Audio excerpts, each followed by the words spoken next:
Тәлімгер ұстаз хақында. Сыйлаған әдет ғұрыпты, көңілі таза тұнықты, Дүйсенбек қызы Малика, тәлімгер ұстаз білікті. Арманы асқақ самғаған, қиындықтардан талмаған, тәрбиесімен әкенің ұстаздық жолын таңдаған. Шәкіртке білім береді, жақсыны дәйім көреді, қазақтың терең тарихын ұзақ жыл зерттеп келеді. Білімде дәйім өрлеген, жалғанда айтып көрмеген, ұстаздық жолдан қашанда алшақтап титтей көрмеген. Қандай бір істе алымды, тұлпардай жүйткір арынды, тәлімгер ұстаз Малика біз үшін аса қадірлі.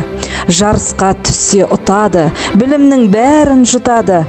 Ұстаздық жолды қашанда ерекше ардақ тұтады.